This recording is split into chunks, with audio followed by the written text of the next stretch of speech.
À l'occasion de la Semaine de l'Antiquité qui se tenait à Toulouse du 17 au 23 mars 2025, la librairie Ombre Blanche accueillait jeudi 20 mars 2025 une rencontre avec Julien Beaucholier en partenariat avec l'Artella, association de la région toulousaine pour l'enseignement des langues anciennes, membre de la CNARELA, coordination nationale des associations régionales des enseignants de langues anciennes. Julien Beaucholier, maître de conférences de langue et littérature grecque à l'université Toulouse-Jean Jaurès, spécialiste d'Euripide, y donnait une conférence sur Oreste et Pylade, deux amis dans la tragédie grecque, dans le cadre de la thématique Amour et amitié des classes préparatoires des grandes écoles.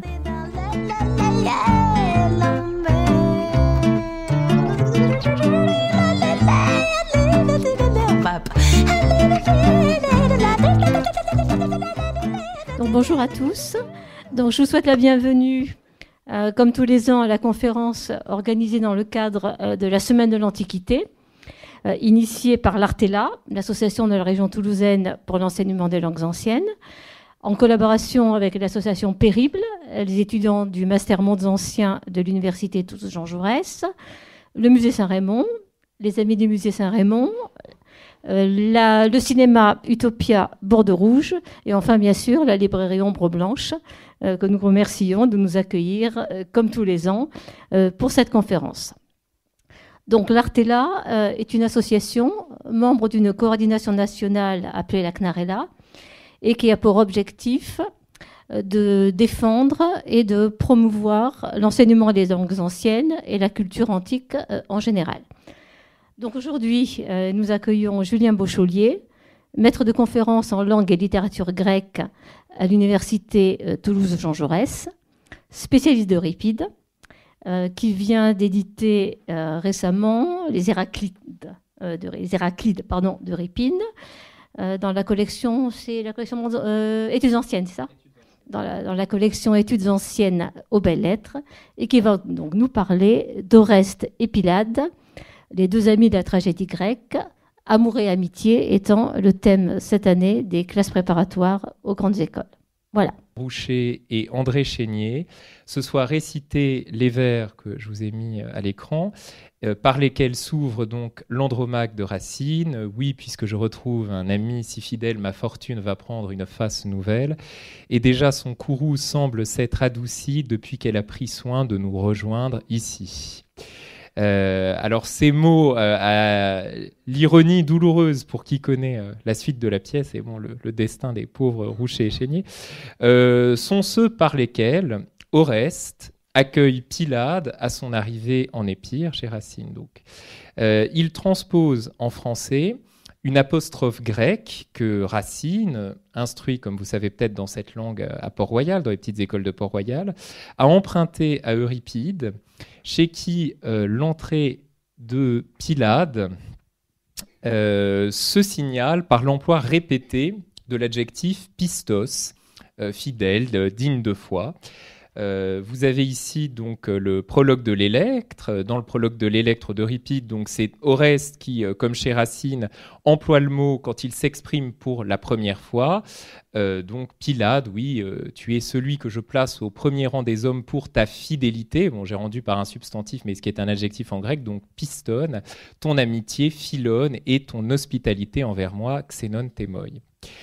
Dans l'Oreste, cette fois-ci donc de quelques années postérieures à l'Électre, c'est au Coryphée d'employer le même langage pour décrire le retour pathétique d'Oreste appuyé sur Pylade.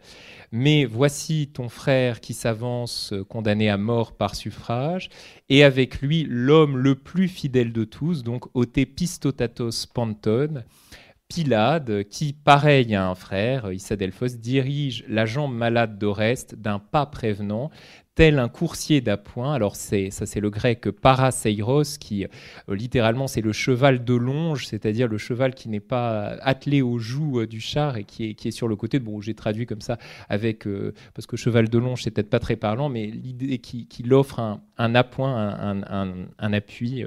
Voilà ce qui est le rôle de Pylade ici. Alors, cette présence fidèle donc de Pylade auprès d'Oreste et un ajout notable de Racine à l'Andromaque d'Euripide, qu'il a prise comme source de sa propre tragédie, et d'où Pylade est absent. En fait, comme la pièce de Racine commence avec l'arrivée d'Oreste en Épire et que le poète évite toujours de faire l'exposition de l'action sous la forme d'un monologue, il fallait au héros un confident avec qui engager le dialogue, et nul n'était mieux indiqué que Pylade pour cette fin. L'association des deux amis, alors bon, j'aurais pu mettre du son, mais je vous ai simplement mis la partition, se retrouve magnifiée au siècle suivant par la musique de Gluck, dont l'Iphigénie en Tauride, créée donc en 1779 et imitée de la pièce homonyme d'Euripide, fait de Pylade beaucoup plus qu'un simple comprimario d'Oreste. Le compositeur lui a réservé la tessiture plus aiguë et flatteuse de ce qu'on appelle dans l'opéra français le haut de contre, ainsi que le plus bel air masculin de la partition, dont je vous ai mis les premières mesures, donc uni dès la plus tendre enfance, adressé de Pylade à Oreste, qui culmine sur la phrase « La mort même est une faveur, puisque le tombeau nous rassemble », qui est vraiment le résumé sublime et vraiment inoubliable quand on l'a entendu de l'amitié des deux héros. Et cette amitié des deux héros sera à la fin de l'acte 3 de l'opéra la divinité des grandes âmes, je cite, que Pylade priera dans un air aussi bref que brillant de venir armer son bras.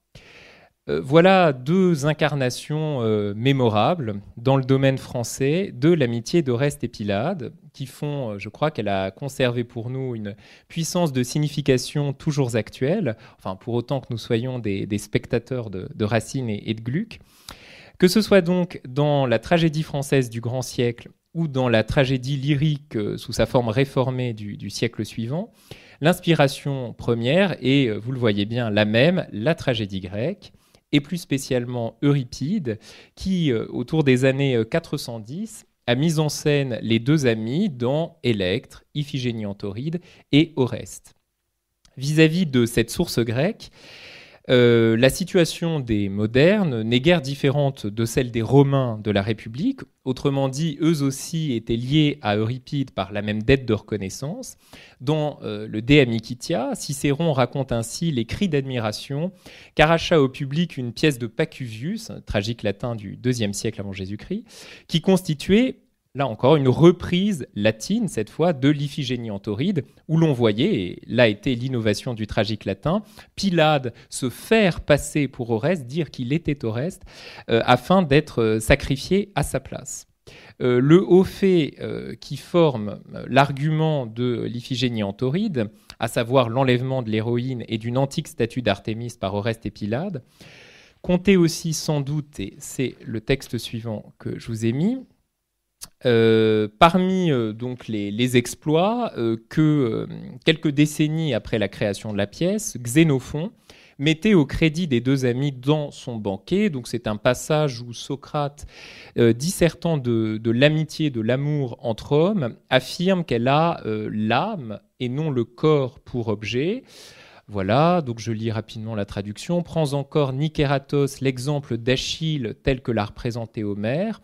En Patrocle, ce n'est pas l'objet de ses amours, donc c'est Paidikoïs, mais un défunt compagnon d'armes qu'il vengea, Hétaïro, de manière éclatante, ajoute Oreste et Pylade, Thésée et Pirithous, ainsi que bien d'autres demi-dieux des plus valeureux. Ce n'est pas parce qu'ils partageaient le même lit, mais parce qu'ils avaient de l'émulation l'un pour l'autre. Alors là, j'ai un peu ajouté au grec, parce que, alors on ne voit pas tout à fait à cause de la langue, mais donc le verbe c'est diato agastai, donc allélous, littéralement parce qu'ils s'admiraient, mais c'est une admiration qui comporte de l'émulation, du zélos, voilà. Qu'ils ont donc que d'après les poètes, ça j'ai traduit comme ça humnuntai, voilà, qu'ils sont littéralement chantés, que d'après les poètes, ils ont accompli ensemble les actions les plus grandes et les plus belles. Et je pense que dans ces Tamegista, Kaikalista et surtout dans le To Agastai, il y a un souvenir possible de l'Iphigénie, mais ça vous vous en rendrez davantage compte tout à l'heure dans cette espèce de duo sacrificiel qu'ont Oreste et Pylade dans cette pièce. Et alors, plutôt que de prendre cette amitié héroïque d'Oreste et Pylade comme un fait acquis, c'est-à-dire, en gros, plutôt que de prendre Euripide comme point de départ, ainsi qu'on l'a fait dans l'Antiquité, que ce soit avec les Romains ou les Grecs ultérieurs à Euripide, ou chez les modernes, je vous propose de retracer les étapes qui, depuis l'épopée et en passant par les deux autres tragiques, donc Échille et Sophocle, ont mené à ce point d'aboutissement dont nous sommes les lointains héritiers. Alors, ni Homère ni Hésiode ne connaissent rien d'Oreste et Pylade, c'est-à-dire du duo que forment les deux. Et pourtant, ils font mention de l'action constitutive de la légende des deux amis, c'est-à-dire la vengeance du meurtre d'Agamemnon par son fils Oreste, qui racheta la mort de son père par celle de son usurpateur Égiste et de l'épouse traîtresse du roi, Clytemnestre. Voilà, ça, je vous résume ça très, très brièvement.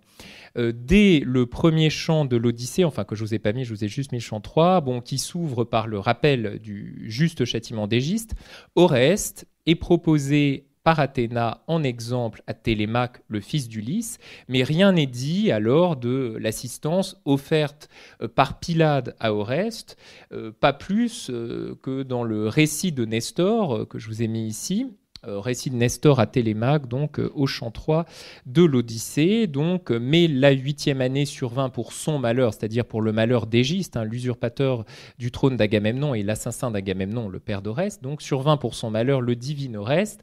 Alors là j'ai mis entre crochets, parce que c'est un passage qu'on a pu suspecter d'être une interpolation athénienne du texte, parce que donc cet Oreste n'arrive pas de Phocide, même si Zénodote nous dit qu'il faudrait remplacer Athénaon par Phocide, mais enfin bref, arrivé d'Athènes, et il tua le meurtrier de son père, donc Égiste au dessein de ruse, parce qu'il lui avait tué son père glorieux. Après l'avoir tué, il offrait le repas funèbre aux Argiens pour sa mère odieuse et ce poltron d'Égiste.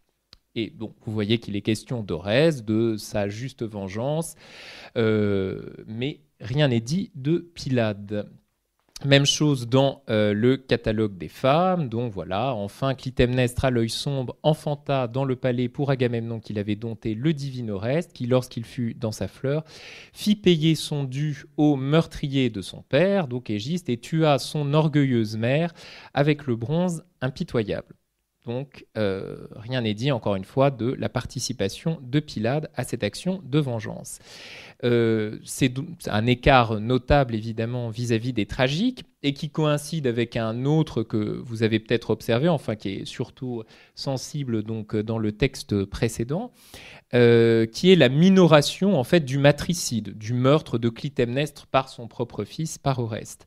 La vengeance d'Oreste chez les poètes épiques est seulement montrée comme le rétablissement d'un héritier sur son trône, et le meurtre de Clytemnestre, moins comme celui de la mère d'Oreste par son fils que comme celui de l'épouse d'Égiste, l'usurpateur. C'est en fait vous voyez qu'ici, le meurtre de Clytemnestre n'est pas noté explicitement, mais on comprend qu'il a eu lieu puisque Oreste offre le banquet funèbre pour sa mère odieuse, qu'il a donc tué en même temps qu'Égiste, mais ça n'est pas dit explicitement. On arrive ensuite aux Nostoi. En fait, c'est donc dans les Nostoi, poème du cycle, poème perdu pour nous, attribué à Agias de Trézène, qui racontait donc les retours des chefs grecs partis pour Troie et revenant donc en Grèce, sauf évidemment le retour d'Ulysse qui occupait l'Odyssée. Donc c'est dans ces Nostoi qu'apparaît le nom de Pylade pour la première fois. Encore ne possède-t-on pas le texte lui-même, mais son mince résumé, donc voilà, dans la Chrestomathie attribuée à Proclus. Donc voilà, ensuite se place la vengeance d'Oreste et Pylade, voilà, première fois que son nom apparaît, pour le meurtre d'Agamemnon qu'avaient commis Égiste et Clytemnestre, et le retour de Ménélas dans sa demeure. Donc vous voyez, c'est un simple résumé. En fait, la première citation ancienne du nom de Pylade date seulement du 5e siècle avant Jésus-Christ. Et c'est à la 11e Pitique de Pindare qu'on la doit, donc une épinicie qui a été composée environ 15 ans avant le début de la carrière dramatique des deux amis dans l'Orestie d'Échille, qui, elle, date de 458. En fait, Pylade est rattaché à la Phocide, donc c'est la région de Delphes où se disputent les Pythias, hein, donc c'est ce qui motive la mention de son nom dans une ode pythique. Il est présenté comme l'hôte, Xénou, d'Oreste le Laconien. Un peu plus loin, on apprend qu'Oreste a été arraché aux mains meurtrières de sa mère par sa nourrice Arsinoé, et c'est ce que j'ai mis, je pense, voilà, qu'il s'en alla, jeune tête chez Strophios, son vieil hôte, qui habitait le pied du Parnasse. Donc si on rassemble les éléments qui, comme souvent chez Pindare, sont donnés sous une forme assez éparse et qu'on les rapporte au reste de la tradition, il faut comprendre que c'est en tant que fils de Strophios que Pylade est dit lui-même l'hôte d'Oreste, donc Xénou. La mention, ça je ne vous l'ai pas mis, mais donc de la nourrice salvatrice rend probable que Pindare suive ici Stésichore, donc poète lyrique du VIe siècle et auteur d'une Orestie, alors pas d'une Orestie dramatique mais d'une Orestie lyrique dont il ne nous reste pas grand-chose, mais où l'on sait qu'une nourrice aussi était mentionnée, alors sous le nom de Laodamie cette fois. On peut supposer de même, par analogie, que Pylade figurait également dans cette Orestie de Stésichore, mais on n'a pas de fragments qui l'attestent. Cela étant, donc cette supposition est possible encore une fois par analogie, mais on observera que sur les représentations figurées les plus anciennes de la vengeance d'Oreste, qui ont peut-être été influencées par la version du mythe donnée par Stésichore dans son Orestie, Pylade est absent. La scène récurrente, je vous en ai mis 2 exemples, donc c'est la scène du meurtre d'Égiste par Oreste, qui est en habit de guerrier. Égiste est généralement assis en train de jouer de la lyre, donc dans une occupation domestique, et il y a cette survenue du monde guerrier qui voilà, fait irruption tout d'un coup. Oreste, donc, que menace, ça il y en a plusieurs de ce genre, sa mère, que vous avez ici, d'une hache. D'ailleurs, c'est ce qu'elle dira dans les Coëphores, voilà, qu'on m'apporte une hache, etc. Souvent en présence d'un autre personnage féminin, donc une sœur d'Oreste. Alors ici, sans doute Électre. Dans la représentation précédente, c'était Chrysothémis. Mais ce qui nous intéresse ici, c'est que Pylade, lui, est absent. Je dirais qu'à ce stade, la présence très discrète de Pylade auprès d'Oreste, donc vous voyez, il apparaît dans les Nostoi, il est fait mention de lui chez Pindare comme un Xénos, comme un hôte d'Oreste, emprunte au modèle du thérapone, le servant, l'écuyer, qui désigne dans l'épopée homérique un homme noble, assistant seul ou avec d'autres un héros de premier plan. Ainsi, on a Ménélas, Agamemnon, Idoménée, Achille, qui sont assistés de Thérapontes. Dans la bataille, pour vous donner une idée de ce qu'ils font, on voit le thérapone monter avec son maître sur un char, ou bien un peu à l'écart en train de retenir les chevaux, ou bien parfois, c'est plus rare, mais participant activement au combat. Au camp, le thérapone reçoit les hôtes, il sert le pain et la viande, il verse le vin, il assiste au sacrifice, il peut servir de messager, aller chercher du bois, soigner les blessés, etc. Donc, parmi les servants préposés à ces tâches d'appoint, qui tantôt sont anonymes, tantôt sont nommés juste en passant sans grand discours sur leur personne. Il y en a un, évidemment, qui a une place exceptionnelle, et c'est Patrocle, qui reçoit une Aristie pour lui seul, au chant 16 de l'Iliade, quand il... Vous connaissez sans doute l'histoire, il revêt les armes d'Achille et le remplace sur le champ de bataille. Cette forte personnalité héroïque de Patrocle, qui est donc sans commune mesure avec celle de ces Thérapontes, qui encore une fois remplissent des tâches d'appoint, qu'elles soient militaires ou qu'elles soient dans le camp domestique. Cette forte personnalité de Patrocle est confirmée par Pindare, qui, dans la 9e Olympique, lui attribue d'autres hauts faits auprès d'Achille lors de la guerre de Mysie contre Télèphe. Alors, rien de tel, évidemment, pour Pylade.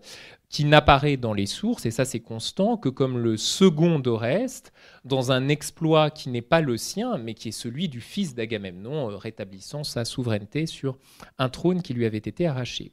Néanmoins, il y a un trait qui rapproche Pylade de Patrocle, c'est le fait que son compagnonnage avec Oreste résulte d'un lien ancien d'hospitalité, ainsi que je vous l'ai dit chez Pindare, puisqu'il est désigné comme Xénos. Dans l'Iliade, cependant, la situation est inversée, car c'est le thérapone, le servant, l'écuyer, Patrocle, qui tout jeune est reçu comme l'hôte d'Achille et de son père Pélée, quand le propre père de Patrocle, donc Ménécée, l'amène à Phthie après une histoire de meurtre involontaire. Par les sources ultérieures, on sait que les liens d'hospitalité, donc ce qu'on appelle en grec la xénia, et d'éducation trophée entre Pylade et Oreste, se doublèrent d'une alliance matrimoniale, kédos en grec, puisque Oreste maria à Pylade sa sœur Électre, qui lui donna deux fils, Strophios, comme donc le père de Pylade, souvent on prend le prénom du grand-père pour le fils aîné, et Médéon.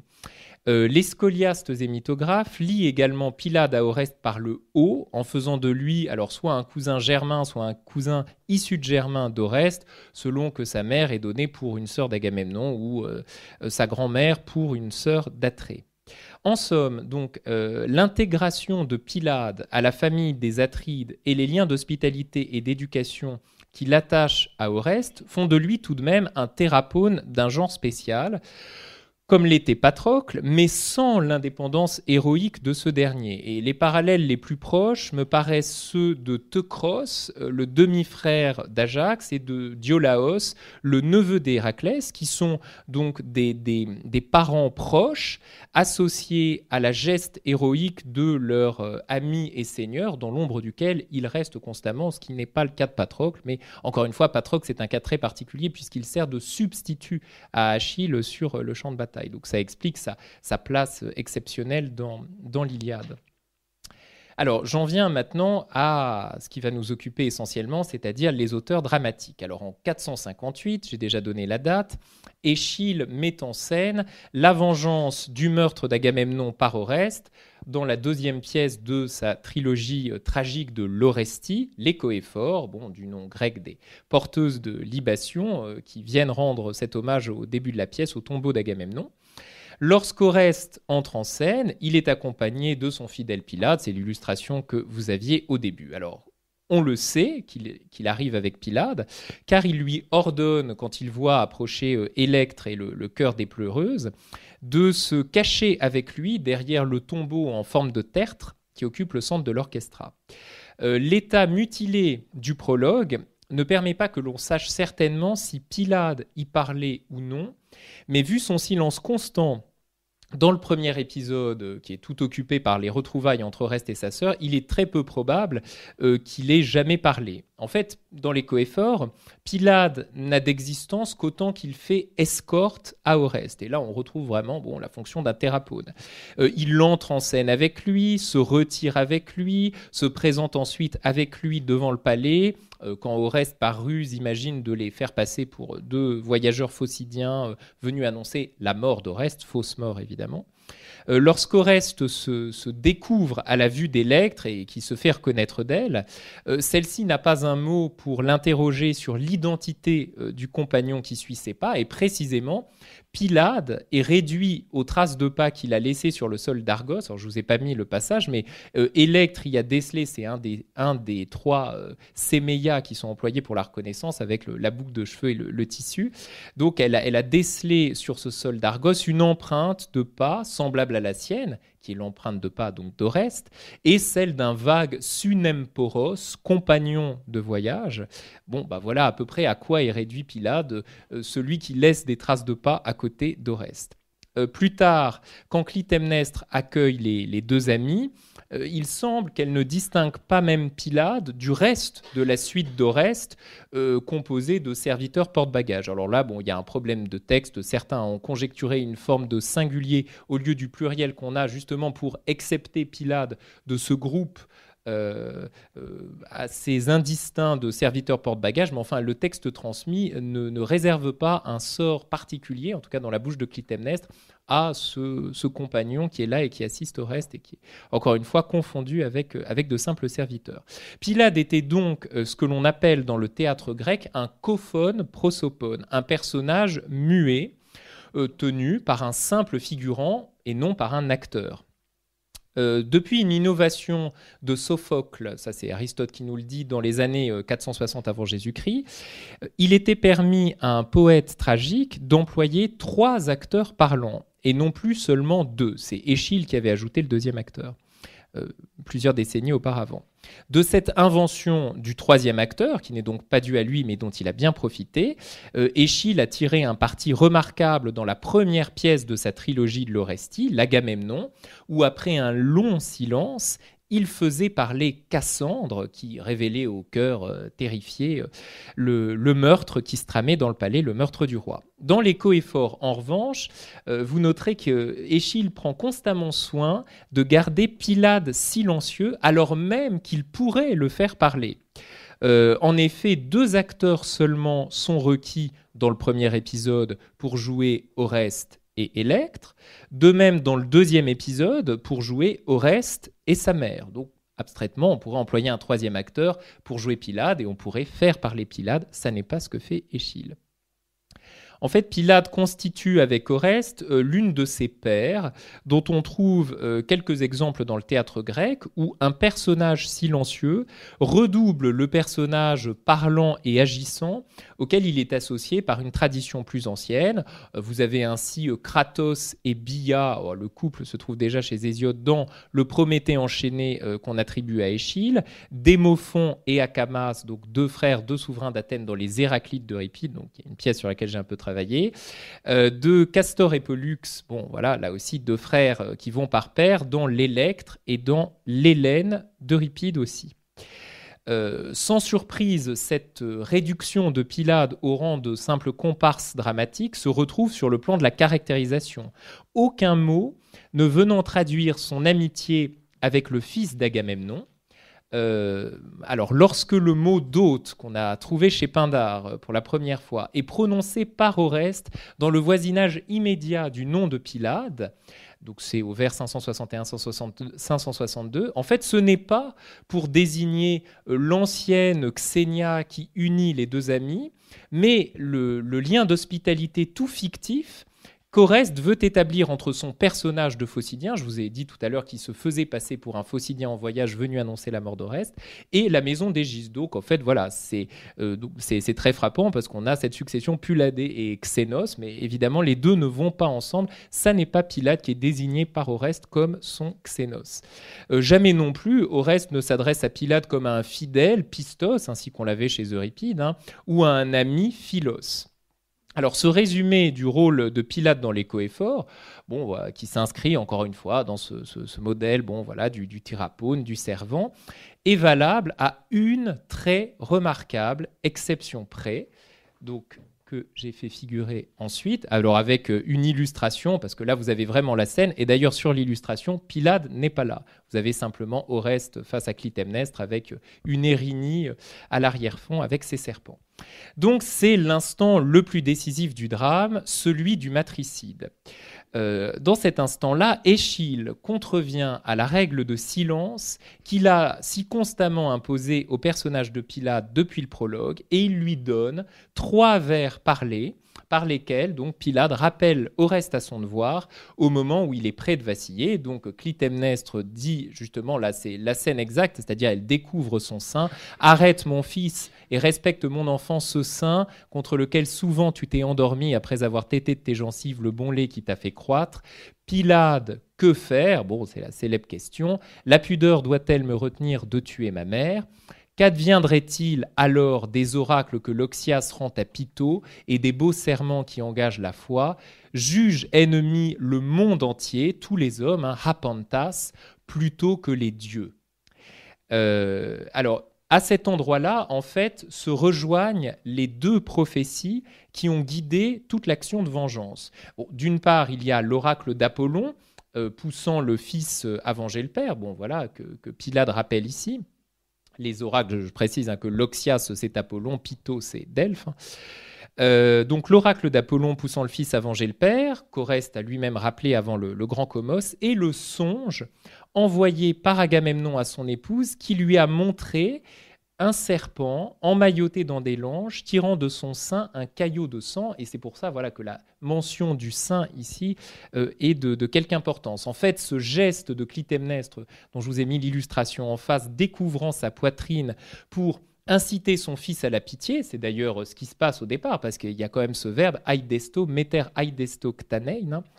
Donc le geste de Clytemnestre découvrant sa poitrine pour provoquer la pitié sera finalement celui qui réalise dans les faits la vision de son rêve, c'est-à-dire sa propre mort, puisque dans son rêve, elle a vu encore une fois un serpent lui tirer du sang. Et la reine, en fait, le dira elle-même, ça je vous l'ai pas mis, mais à la fin de la scène, en reconnaissant Oreste pour le serpent de son songe. Hélas, voilà le serpent que j'ai enfanté et nourri, dira-t-elle à la fin de la scène. Et donc, dans ce passage de la pitié, aidesto, la pudeur, la retenue, à la vengeance, vous voyez que la participation de Pylade est capitale et Échille l'a introduite comme un vrai coup de théâtre, une hardiesse à l'égard des conventions scéniques. Car en fait, le public s'attend moins que jamais à ce que celui qui paraît en même temps qu'Oreste à la porte du palais puisse ici faire entendre sa voix. En fait, alors je ne vous ai pas mis toute la scène évidemment, mais dans les quelques vers qui précèdent, un serviteur joué par ce qu'on appelle le tritagoniste, donc le troisième acteur, le moins important des trois. Un serviteur avait appelé Clytemnestre à sortir du gynécée au cri célèbre que les morts tuent les vivants. À peine le tritagoniste a-t-il disparu, qu'Oreste et Pylade se montrent à la porte du palais, ce qui exclut donc formellement pour le public que Pylade soit joué par un acteur parlant, le temps étant trop court pour que le tritagoniste qui vient de rentrer dans le palais et qui incarnait le serviteur ait pu faire un changement de masque et de costume. Donc on ne s'attend pas du tout à ce qu'il puisse parler, mais on s'attend à ce qu'il reste silencieux comme il a toujours été depuis le début de la pièce. Et par conséquent, pour faire parler Pylade quand les règles du théâtre s'y opposaient, on doit supposer qu'Échille a recouru ici de manière exceptionnelle à un quatrième acteur, ou bien qu'il ait fait dire par le troisième acteur qui était rentré dans la coulisse dans la skénée, le tritagoniste, les mots qu'un simple figurant jouant Pylade ne pouvait pas dire devant le public. Enfin, dans tous les cas, il y a là une trouvaille dramatique mémorable que ni Sophocle ni Euripide n'oseront reproduire ensuite. Bon, peut-être que c'est à un moment aussi, encore une fois, l'invention du troisième acteur est assez récente, alors ça peut être, après les choses se sont davantage figées, donc Échille joue peut-être avec les limites de cette nouvelle règle qui n'est pas encore tout à fait une règle pour se permettre ce quatrième acteur l'espace d'un instant. Mais donc pour résumer les choses selon les catégories aristotéliciennes de la poétique, autant l'existence de Pylade dans les coéphores est nulle sur le plan du caractère, ce qu'Aristote appelle l'éthos dans la poétique, autant elle est décisive, vous le voyez bien ici, sur le plan de l'action, praxis, et de l'intrigue, mutos. À la fin de la pièce, quand Oreste reparaît entouré des cadavres des deux usurpateurs, donc Égiste et Clytemnestre, sans doute Pylade n'est-il plus à ses côtés pour la première fois depuis le début du drame, et c'est assurément seul qu'Oreste quittera Argos pour Delphes, où il doit être purifié du matricide par Apollon. C'est désormais un dieu, Apollon donc, et non un compagnon d'armes, qui sera son soutien et qui l'accompagnera d'un bout à l'autre de la dernière pièce de la trilogie, les Euménides, d'où Pylade a disparu tout à fait. Un hasard merveilleux a fait que nous ont été conservés sur le même sujet que les coéphores d'Échille, les Électres de Sophocle et d'Euripide. Alors, leur date absolue et relative, donc l'une par rapport à l'autre, n'est pas sûre, mais elles furent sans doute créées pendant la décennie 410, soit sensiblement après l'Orestie, qui, je vous rappelle, date de 458, ça on en est sûr, mais l'Orestie avait, selon toute vraisemblance, été redonnée récemment, vu les jeux intertextuels que les deux héritiers d'Échille tissent avec leurs prédécesseurs, et parfois très littéralement. Donc ça suppose de la part du public un degré de connaissance du drame échyléen assez étroit. Chez Sophocle, c'est peu dire que l'amitié d'Oreste et Pylade n'occupe pas l'intérêt du poète, et d'ailleurs j'ai mis aucun extrait de Sophocle sur ce diapo.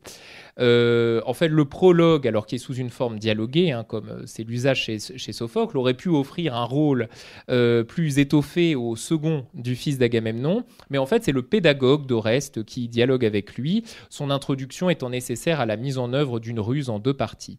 Alors, si Pylade est apostrophé par le pédagogue comme le plus amical des autres, Philtaté Xénone, il reste absolument silencieux et se contente de suivre tous les mouvements d'Oreste, exactement comme dans les Coëphores.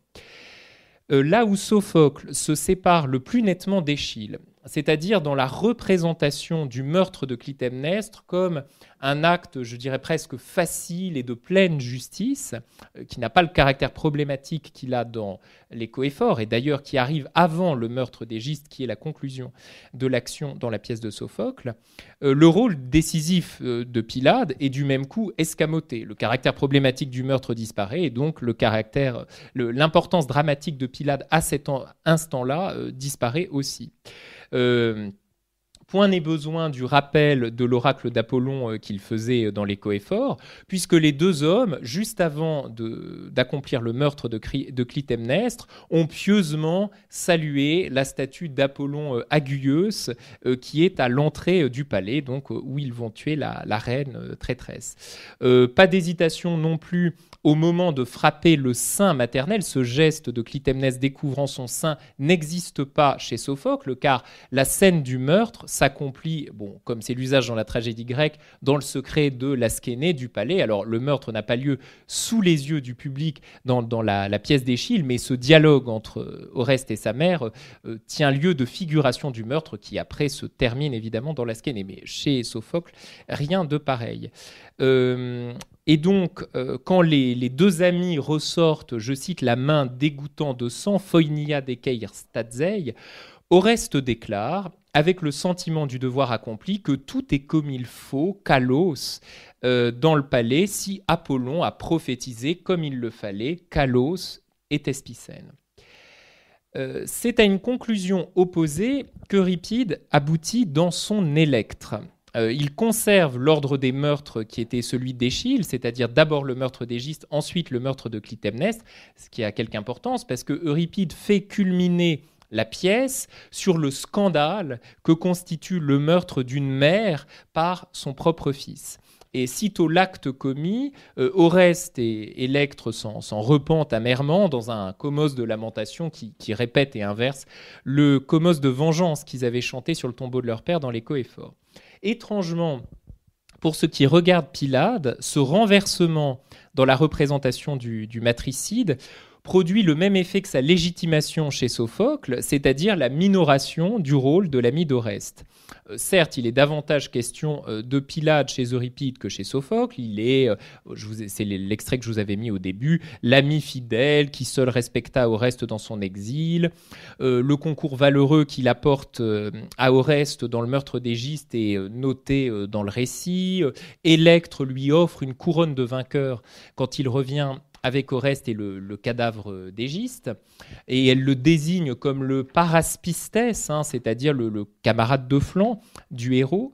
Mais c'est là, ça, je vous ai mis l'extrait, quand Oreste aperçoit au loin, donc ils ont tué Égiste, et donc ils ont attiré Clytemnestre dans un piège, et quand Oreste aperçoit au loin Clytemnestre avancer sur son char, et qu'il commence bien avant de voir le sein maternel, comme dans les Coëphores, le sein maternel qu'il doit frapper, à vaciller dans son dessein de vengeance, ce n'est remarquablement pas Pylade qui le rappelle à son devoir, mais cette fois Électre elle-même.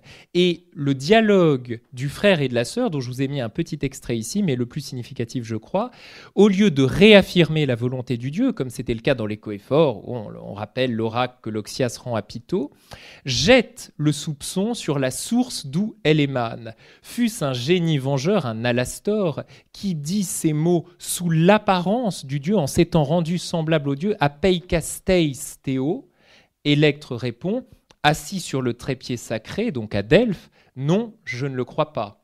Je ne saurais non plus me persuader que c'est un bon oracle qui a été rendu. Donc Oudan pitoimen, nemantestai tade. Évidemment, ça prépare ce que je vous disais tout à l'heure, c'est-à-dire vraiment le changement d'éclairage sur le matricide qui, à la fin de la pièce d'Euripide, apparaît comme un pur scandale et non pas comme un acte ayant été commandé par la divinité. Alors, si le poète choisit ici Électre plutôt que Pylade pour rappeler Oreste, encore une fois, à son devoir, c'est-à-dire à l'oracle d'Apollon, c'est d'abord pour une raison technique, afin de respecter la règle des 3 acteurs parlants, parce que Clytemnestre est en train d'arriver, c'est-à-dire l'acteur jouant Clytemnestre est en train d'arriver à ce moment-là. Donc, bon, si on fait parler Pylade en plus, on a un problème, ça fait 4 acteurs parlants. Mais ça, c'est pas le plus intéressant, ça, c'est une pure contrainte technique. Du même coup, choisir Électre, c'est choisir un personnage disqualifié pour servir d'intermédiaire à la volonté d'Apollon. En fait, depuis le début du drame, on a vu Électre aigri, défiguré par des années d'humiliation et de misère. On l'a vu raisonnant mal à propos quand le vieux serviteur lui présentait les signes qui avaient pourtant provoqué les retrouvailles avec son frère dans les coëphores, et elle les invalidait tous en faisant des raisonnements sophistiques, mais enfin qui complètement à côté de la plaque, puisque elle arrivait à passer à côté de la chose qui était sous ses yeux. Quelques vers plus haut, alors ça c'est encore plus significatif, avant ce dialogue, elle a osé insulter le cadavre d'Égiste qui a été produit devant elle. Alors que la loi attique, depuis Solon, interdisait qu'on insulte les morts. Alors certes, Égiste est un affreux tyran, mais, et d'ailleurs c'est inscrit dans le texte grec lui-même, où elle a d'abord une réticence, et Oreste lui dit « mais si, vas-y, insulte-le ». Et ensuite, il y a une véritable cacologie, c'est vraiment un éloge funèbre inversé qu'elle prononce sur le cadavre d'Égiste. Donc, je veux dire, ce personnage d'Électre, Euripide l'a montré aigri par la douleur, aveuglé par le malheur. Et donc, en fait, bien loin de rappeler ici Oreste à son devoir, comme c'était le cas de Pylade dans les coëphores, elle le jette dans un crime inexpiable. Et elle montre combien une vie de malheur, par l'aveuglement qu'elle peut causer, corrompt jusqu'aux liens de filia les plus étroits, ceux d'une sœur avec son frère. C'est cette leçon sombre qu'Euripide répétera en 408 dans son Oreste, sous une forme plus noire encore. Et cette fois, la participation de Pylade, qui ici reste au second plan, puisque c'est Électre qui prend son rôle des coëphores, sera décisive. Alors, tout contraire à ce triste tableau est le drame à fin heureuse qu'Euripide crée dans les mêmes années. Alors bon, la chronologie, souvent on dit que Iphigénie en Tauride est un peu antérieure, plutôt 415 et l'Électre 413. Donc Iphigénie en Tauride, pour nous, vous l'avez compris dès l'introduction, la source principale de la belle amitié d'Oreste et Pylade. Alors, dans cette pièce, Euripide explore les marges ou interstices laissés vacants par l'Orestie d'Échille, comme il le fera aussi dans l'Oreste. Ici, en fait, le procès d'Oreste, qui forme le sujet des Euménides, a eu lieu, mais, c'est là l'innovation d'Euripide, une partie des Érynies a refusé de se soumettre au verdict d'acquittement, et donc elle continue de poursuivre Oreste. Donc c'est comme si l'action racontée dans les Euménides d'Échille n'avait servi à rien, puisqu'il y a toujours des Érynies qui refusent de se laisser pacifier. Et donc pour leur échapper, Oreste est envoyé par Apollon, là encore, vous voyez, l'histoire se répète. Alors cette fois, il est envoyé par Apollon, rapporté de chez les Taures, donc c'était la Crimée actuelle, en Attique, une ancienne statue d'Artémis, sœur du dieu, que garde Iphigénie, la sœur d'Oreste. Alors vous vous rappelez sans doute que Iphigénie a été offerte en sacrifice à Artémis par Agamemnon au début de la guerre de Troie. Mais ce qu'on apprend dans le prologue de cette pièce, c'est qu'Iphigénie a en fait été enlevée par Artémis et établie, qui lui a substitué une biche, et établie comme prêtresse de son temple taurique.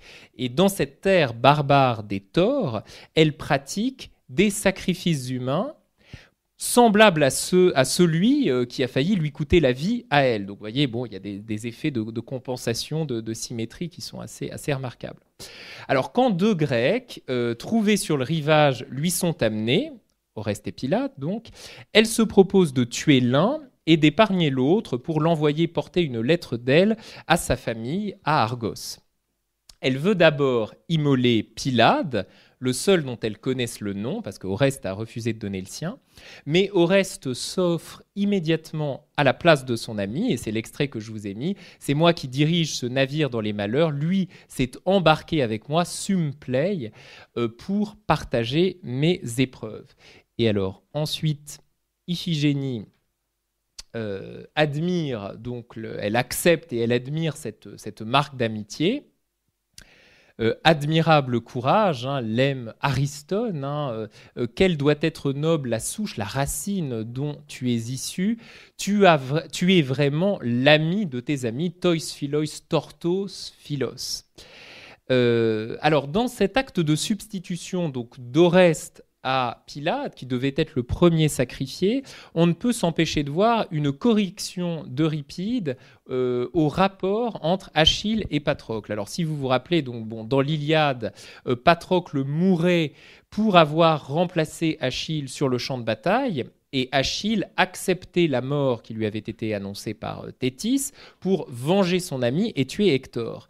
Ici, le héros épargne la mort, donc il la devance, il épargne la mort à son brave second en se substituant d'emblée à lui. Donc vous voyez, la substitution n'est pas du côté du thérapone, elle est du côté du héros principal, et elle vise à éviter la mort du thérapone. Donc voilà, il y a un jeu avec cette hypotexte iliadique. Et en fait, cet échange de vie participe plus généralement d'un thème cher à Euripide, celui du sacrifice volontaire. Alors généralement, c'est le sacrifice d'une vierge ou d'un jeune homme dans les Phéniciennes pour sa famille ou sa patrie. Alors beaucoup plus exceptionnellement, ça peut être le sacrifice d'une épouse pour son mari, comme dans l'Alceste. Alors, Acète, donc voilà, c'est encore une fois une forme et un thème qui sont chers à Euripide et qui l'insère ici, c'est une innovation de sa part. Mais ça ne s'arrête pas là. Parce que donc à cette oblation d'Oreste, Pylade répond par la sienne. Si Oreste doit mourir, son compagnon veut le suivre dans la mort. En fait, Pylade répète ici entre hommes la mort d'amour que Évadné, dans Les Suppliantes, toujours du même Euripide, offrait à son défunt mari Capané, dans le bûcher duquel elle se jetait. Pylade, cependant, c'est là la différence avec la mort d'amour d'Évadné, n'agit pas par enthousiasme érotique vis-à-vis d'Oreste, mais par obéissance au sentiment aristocratique de l'honneur. Donc voilà, il révère le lien de réciprocité fondateur de la filia et veut éviter la honte qu'il y aurait à le trahir. Et ça, donc, c'est dans l'extrait suivant. Donc, il est impossible que je ne doive expirer avec toi et avec toi livrer mon corps à l'égorgement et aux flammes. Bon, voilà, vous avez évidemment deux composés en sun. Suneknesai, susphagenai, car je suis ton ami, Philon Gégota, et crains qu'on ne me blâme. Alors ça, c'est vraiment typiquement encore une fois, le sens de l'honneur aristocratique, la crainte du blâme, etc. Mais Oreste requiert de son ami d'autres soins, en fait, celui de ramener ses cendres à Argos et celui de prolonger son sang par son mariage avec Électre. Et alors, ce qui est intéressant ici, c'est que cette fois, c'est à Pylade, non à Oreste, d'être rappelé à son devoir par son compagnon. Il s'y soumet, alors cette fois sans le secours d'Apollon comme dans les Coéphores, mais par simple amour de lui. Donc voilà, en lui disant « Oui, tu auras un tombeau et le lit de ta sœur, je ne saurais le trahir, oucan prodoyenne, malheureux, car tu garderas mort plus encore que vivant toute mon amitié. » Voilà, Philone. L'expression même que Pylade emploie ici, oucan prodoyenne, répète, je crois, d'une manière remarquable et que renforce la négation du potentiel, les premiers mots d'Apollon à Oreste dans les Euménides, outoi prodosso, je ne t'abandonnerai pas. En fait, avec la mort d'Oreste, qui est toute proche et qui donc contrevient à l'oracle d'Apollon qu'il a reçu d'aller en Tauride. D'ailleurs, Oreste le dit, si c'était m'envoyer en Tauride pour que j'y meure, quel sens à l'ordre du dieu. Donc, avec la fin toute proche d'Oreste, la providence d'Apollon semble frapper ici d'invalidité, contrairement à ce que l'on avait dans les Coéphores, et le soutien que le fils d'Agamemnon trouvait auprès d'un dieu chez Échille prend chez Euripide le visage humain de son ami le plus cher, voilà, au Outoi Prodosso correspond le Oucan Prodoienne. Néanmoins, Pylade, et ça je vous ai mis l'extrait, laisse ouverte la possibilité que la volonté divine et la bonne volonté humaine puissent se rejoindre harmonieusement, en disant immédiatement ensuite « Mais l'oracle du Dieu ne t'a pas encore perdu, si près sois-tu de la mort. Il arrive qu'une infortune extrême produise des revirements non moindres, métabolas ». Donc liane dyspraxia et liane métabolas. Métabolas, c'est le terme qui est employé par Aristote pour désigner les changements de fortune dans sa poétique. Donc ici, on a un commentaire, alors je ne sais pas si le terme était déjà institué comme poétique à l'époque d'Euripide, mais presque métapoïétique, parce que va arriver justement le moment de la péripétie, c'est-à-dire le moment de la reconnaissance, hotan tuké, lorsque la tuké, la fortune, le veut, lorsque ça arrive. Et de fait, en amenant la reconnaissance d'Iphigénie et d'Oreste, cette tuké, qui a l'air assez insaisissable, va bel et bien se conjuguer avec la volonté d'Apollon, qui n'a pas envoyé Oreste en Tauride pour qu'il y meure, et tout ça va faire que l'expédition des deux amis va réussir. L'image éclatante de l'amitié entre Oreste et Pylade, à la fois sensiblement humaine et providentiellement associée au plan divin, puisqu'elle s'intègre à ce plan d'Apollon, donc dérive toute de cette pièce, qui est la première pièce donc à faire de Pylade un être vraiment parlant, doué d'un ethos, d'un caractère. Si le personnage n'existe pas scéniquement indépendamment d'Oreste, il suit toujours tous ses déplacements, le caractère que lui donne Euripide dans cette pièce sert d'aiguillon au fils d'Agamemnon pour faire voir la plus belle partie de lui-même, puisqu'Oreste s'offre en sacrifice, se substitue à son ami, en ce que je vous disais, en inversant le rapport entre le thérapone et le héros principal qu'on avait dans l'Iliade. Et on perçoit l'importance qu'a pu revêtir cette figuration idéale de l'amitié entre Oreste et Pylade sur les peintures de vases. Il y en a beaucoup qui ont pour sujet des scènes d'Iphigénie en Tauride. J'en ai mis une seulement. En fait, sur les peintures de vases, autant la présence de Pylade n'est pas du tout nécessaire dans les scènes imitées des Coéphores ou des deux Électres. Et la scène que je vous ai montrée, la scène la plus importante pour Pylade dans les Coéphores, celle où il prend la parole quand Clytemnestre montre son sein, vous voyez bien que sur la céramique que je vous ai montrée un peu avant, Pylade n'y était pas, il n'y avait qu'Oreste. En revanche, la présence de Pylade s'impose généralement sur les céramiques inspirées d'Iphigénie en Tauride. Alors ici, vous voyez, c'est le moment justement où Oreste a résolu de prendre la place de son compagnon, parce que donc Oreste, les noms des personnages sont inscrits au-dessus, et Oreste est assis, un peu prostré, affligé sur l'autel où il est censé être immolé. Donc Iphigénie s'avance, suivi d'une servante du culte d'Artémis, et Pylade des deux côtés monte dans une attitude un peu interloquée. Mais donc voilà, cette scène, elle est la figuration même de cette espèce de duo sacrificiel que Euripide a introduit dans son Iphigénie en Tauride, et qui a été une des grandes innovations qu'il a apportées à cette histoire, qui est déjà une innovation dans l'histoire des Atrides, et qui a donc assez impressionné pour qu'on en retrouve constamment la trace dans les peintures de vases.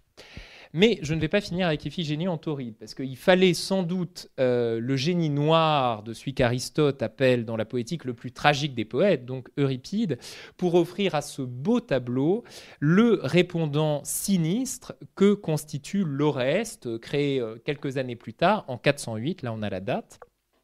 Et cette pièce, Oreste, me servira à conclure cet exposé, car elle donne à voir un visage de l'amitié entre Oreste et Pylade que les modernes ont prudemment choisi de laisser de côté. Donc là, évidemment, Racine, Gluck, etc., ont oublié l'amitié Oreste et Pylade qu'on trouve dans le reste. Alors ici encore, comme je vous le disais, Euripide innove sur le plan du mythe en inventant cette fois des suites argiennes au meurtre de Clytemnestre, c'est-à-dire qu'en fait, il insère l'action de sa pièce entre l'action des Coéphores et l'action des Euménides, dans cet interstice-là. C'est-à-dire que Oreste n'est pas encore allé à Delphes, il n'a pas encore été jugé sur l'aréopage à Athènes.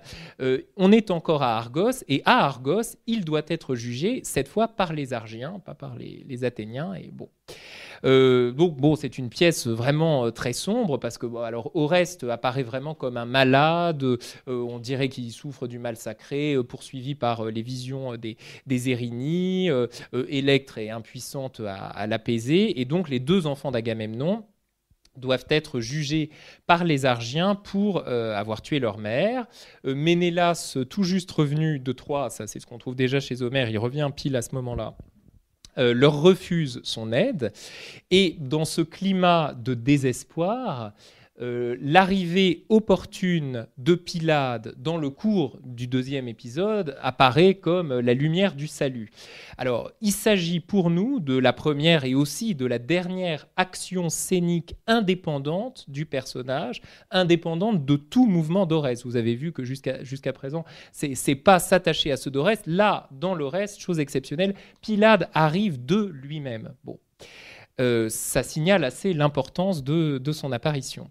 Je crois, jamais on ne trouvera dans le théâtre grec de mots plus affectueux que ceux qu'échangent les deux amis réunis. Alors, Oreste dit que revoir un ami fidèle dans le malheur vaut mieux encore que la bonasse pour les marins, et Pylade, est plus expressif encore, qui, c'est l'extrait que je vous ai mis, voyez, multiplie les questions empressées. Qu'y a-t-il? Comment vas-tu? Que deviens-tu? Toi, le plus cher de mes camarades, de mes amis, de mes parents, car tu es pour moi tout cela à la fois. Il multiplie, voyez, les termes d'alliance.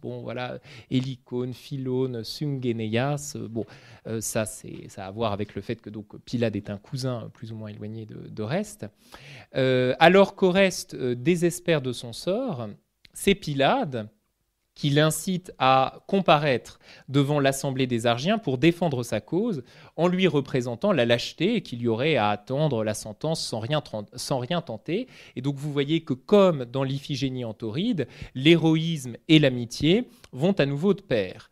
Nulle part Pylade n'apparaît-il mieux comme un soutien d'Oreste, puisque c'est le corps même de son compagnon qu'il soutient lors de leur sortie de scène. Alors en introduction, je vous ai montré leur retour de l'Assemblée des Argiens. Ça, c'est la sortie. Allons à toi, que le suffrage des Argiens ne te saisisse pas d'abord. Jette contre mes flancs tes flancs qu'accable la maladie. Moi, à travers la ville, faisant peu de cas de la foule, je te dirigerai sans rougir comment mieux me montrer ton ami qu'en te secourant quand tu es dans l'épreuve. Voilà, ça c'est tout à fait proverbial. Ils sortent. Ensuite, il y a un récit de messager sur ce qui s'est passé à l'Assemblée d'Argos. La sentence est rendue, c'est la mort pour les deux enfants d'Agamemnon, Oreste et Électre. Et alors qu'Oreste et Pylade reviennent en scène devant Électre éploré, Euripide s'imite lui-même en répétant, mais cette fois sous une forme presque outrée, le duo sacrificiel qu'on a vu tout à l'heure, qui constituait l'une des grandes nouveautés de l'Iphigénie en Tauride. Ici aussi, donc, Oreste seul doit mourir, lui seul a été condamné à mort, et Pylade veut le suivre. Mais cette fois, Pylade, c'est pour ça que je parle d'une forme presque outrée de la reprise de ce duo sacrificiel à l'Iphigénie en Tauride, cette fois, Pylade reste inflexible à la prière d'Oreste de prendre soin de sa dépouille. C'était la même chose dans l'Iphigénie en Tauride. Et il lui répond fermement, voilà, arrête, j'ai d'emblée un reproche à te faire, si tu as compté que je veuille vivre après ta mort. Un peu plus loin, à grand renfort de verbes préverbés en sun, sun katektanon et ensuite sun xuntanein, donc Pylade efface toute différence entre sa situation et celle de son ami par un syllogisme qui est aussi généreux que peu exact. Donc en gros, le raisonnement c'est Oreste a été condamné à mort pour avoir tué Clytemnestre. Or, Pylade a participé au crime. Oui, j'ai tué avec toi, je ne le nierai pas. Donc, il doit subir la même peine. Il faut donc aussi que je meure avec toi. Kai xuntanein un dei mesoi. Bon, Kai tête, ça évidemment c'est Électre. Ce qui revient à oublier que par ce qu'on pourrait appeler un excès d'amitié, que le crime imputé à Oreste est celui d'un fils contre sa mère, et donc le crime n'est pas imputable à Pylade de la même manière. De cette amitié absolue, je vous dis, c'est la reprise de l'Iphigénie en Tauride, mais sous une forme presque outrée, excessive, qui radicalise la maxime qui est devenue célèbre précédemment énoncée par Pylade, Tagar, Koinagar, Tatone Philone, tout est commun entre amis. Donc, de cette amitié absolue procède dans la même tirade, et c'est là que vraiment le renversement, Euripide est un maître en la matière et est admirable. Donc de cette amitié absolue procède une conséquence inattendue qui va changer la direction de toute la suite du drame. En fait, à la communauté de mort que Pylade veut former avec Oreste, il ajoute une autre victime, Ménélas, donc l'oncle d'Oreste qui lui a refusé son aide, avec un nouveau composé en sune. Puisque nous allons mourir, concertons-nous, es coinus logus eltomen, afin que Ménélas partage notre infortune sune dustuqué, qui répond donc aux composés en sune, qui étaient les composés du sacrifice commun des deux. Cher ami, lui répond Oreste, ô philtate, eigar tuto kattanoi midone, puissais-je mourir en voyant cela. Et donc, vous voyez qu'en quelques vers, les termes traduisant l'alliance entre les deux amis, donc voilà, ils doivent se concerter, coinus logus, l'exclamation d'Oreste, ô philtate, se retrouvent étroitement associés à l'élaboration d'un crime plus discutable encore que celui de Clytemnestre. Là, le crime dont il va être question, c'est celui d'Hélène, donc l'épouse de Ménélas et cause de la guerre de Troie. Et alors, à la différence du meurtre de Clytemnestre, qui déjà chez Euripide apparaît comme un scandale, ce meurtre d'Hélène pour faire payer son manque d'assistance à Ménélas, il n'y a pas d'oracle divin pour guider le crime et légitimer l'action humaine, il n'y a pas d'espoir de rétablir son droit en faisant payer qui l'a lésé, mais c'est un pur appétit de vengeance, en fait, né du désespoir d'être condamné à mort. Et donc les protestations d'héroïsme entre amis que vous avez ensuite, qui répètent beaucoup celles de l'Iphigénie en Tauride, soutiennent désormais une action improductive, de revanche amère. En fait, les deux n'espèrent que faire du mal à Ménélas. Ça n'était quand même pas le cas dans le meurtre de Clytemnestre, si problématique soit-il. Et en fait, la reprise de l'alternative traditionnelle entre la mort glorieuse et le salut masque mal le fait qu'ici, c'est une mort certaine qui attend les héros dans les deux cas. Si nous ne réussissons pas à tuer Hélène, nous mourrons en brûlant ce palais. Sur un point, nous n'échouerons pas, nous obtiendrons la gloire, hexomen kleos, que nous trouvions une belle mort, kalos tanontes, ou bien un beau salut, et kalos sesos menoi, sauf que du salut, en fait, il n'est pas question, parce que, alors ensuite, Électre imaginera une possibilité pour qu'il trouve le salut, mais c'est-à-dire de prendre Hermione en otage, mais à ce stade-là, de toute façon, ils sont condamnés à mort dans les deux cas. Parce que, encore une fois, s'ils veulent tuer Hélène, ça n'ôte rien au fait qu'eux-mêmes sont condamnés à mort, enfin qu'Oreste est condamné à mort et que Pylade veut le suivre. Donc c'est la mort des deux côtés. Et ici, il y a une espèce de porte-à-faux entre, encore une fois, l'alternative traditionnelle entre la belle mort et le salut. Alors ici, des deux côtés, c'est la belle mort, le beau salut, mais en fait, de salut, il n'est point question à ce stade. Et c'est la mort des deux côtés. Donc il y a une espèce de décorrélation entre les paroles, les formules traditionnelles et la situation elle-même, c'est-à-dire, encore une fois, on a ces mots d'héroïsme un peu plaqués sur une situation assez sinistre. Bon. Et alors, c'est ce qu'on a ensuite, sur le ton de la maxime. Oreste renouvelle emphatiquement l'éloge de son ami, mais la vérité que renferme l'expression générale ne met que mieux au jour l'écart qui la sépare du cas auquel elle est appliquée ici. Donc voilà, il n'est rien qui vaille davantage qu'un ami véritable, ni l'argent, ni le pouvoir absolu. Et c'est une chose déraisonnable que d'échanger le grand nombre, to pléthos, contre un ami bien-né, genaiou philou. Alors peut-être faut-il voir dans le dédain qu'affiche ici Oreste pour la foule, to pléthos, auquel est préférée l'amitié d'un noble cœur, genaiou, le souvenir des troubles récents qui avaient agité la cité d'Athènes. En 411, la démocratie avait été momentanément suspendue par le régime des 400. Et on sait ce que la réussite de ces coups d'État oligarchiques devait à l'influence des hétéries, ces clubs aristocratiques dont les compagnons, hétaïroi, se juraient un indéfectible soutien politique. Il semble que les deux conjurés que sont ici Oreste et Pylade leur empruntent quelques traits. À la toute fin du drame, Oreste, Pylade et Électre ont manqué en fait leur attentat contre Hélène, mais ils ont fait prisonnière sa fille de Ménélas aussi, Hermione, qu'Oreste menace de son épée devant Ménélas désemparé, parce qu'ils sont sur le toit de la Scénée et Ménélas est en dessous, et donc il assiste à ce triste spectacle. Et Ménélas se tourne alors vers Pylade pour lui dire « Ainsi, toi aussi, Pylade, tu as part à ce meurtre », et ce n'est pas Pylade qui répond, mais Oreste. Il l'affirme sans rien dire, fait signe Siopone, il te suffira que moi je parle. Alors, le silence de Pylade, ici, on revient à ce qu'on disait s'agissant des coéphores, est la simple conséquence de la règle des 3 acteurs parlants. En fait, il faut à cet endroit-là que le poète conserve un acteur pour jouer le rôle d'Apollon, le dieu qui apparaît ex machina et vraiment in extremis pour arrêter Oreste sur la pente du désastre, et d'ailleurs qui apparaît avec quelque arbitraire pour lui dire en fait celle que tu menaces de ton épée, Hermione, tu vas l'épouser. Donc voilà, tout est.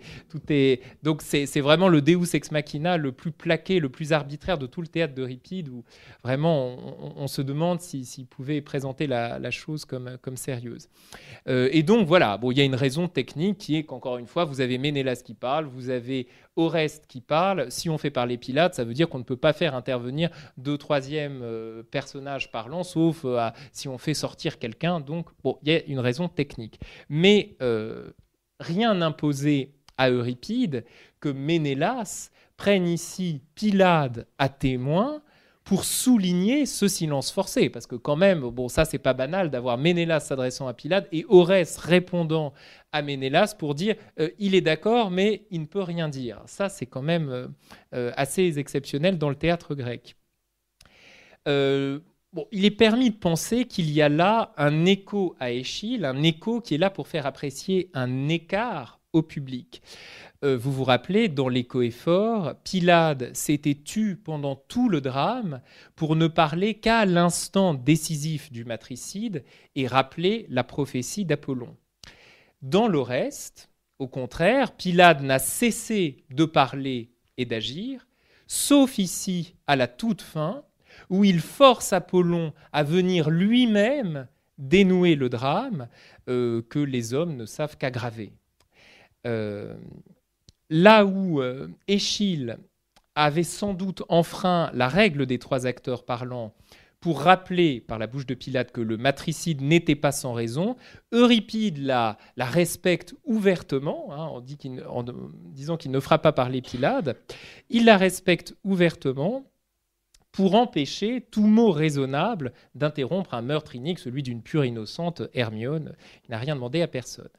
Je crois qu'il y a loin entre le silence que l'on observait, le silence de Pylade, le silence du Thérapone dans les coéphores et les deux électres, et ce qu'Indimo consent, il l'affirme sans rien dire, du conjuré qu'il est devenu à la fin de l'Oreste. Et donc, je conclurai là-dessus par une admirable symétrie qui ne surprend pas dans un siècle imbu de sophistique et friand des antilogies. C'est à Euripide que l'on doit cette face noire de l'amitié d'Oreste et Pylade, autant que son visage le plus radieux dans l'Iphigénie en Tauride, que les modernes ont seuls retenu. Je rappellerai pourtant que l'Iphigénie en Tauride ne nous est parvenue, pour simplifier, que grâce à un seul manuscrit du début du XIVe siècle, quand l'Oreste fut l'une des 3 pièces les plus copiées à l'époque byzantine. Vous imaginez combien notre idée d'Oreste et Pylade aurait été changée si on n'avait pas eu l'Iphigénie et qu'on ait simplement eu l'Oreste, si un certain Laurentianus Pluteus 32.2, c'est la cote de ce manuscrit du début du XIVe siècle, n'avait pas survécu. Merci pour votre attention.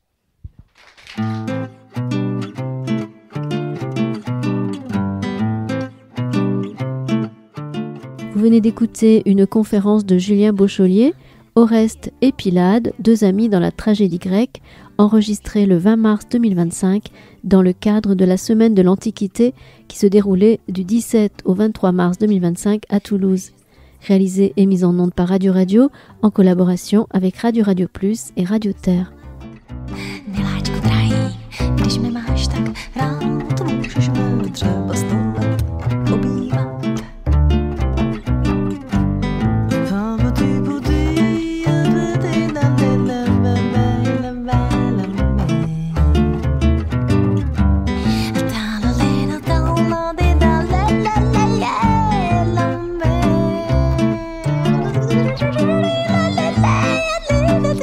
Up.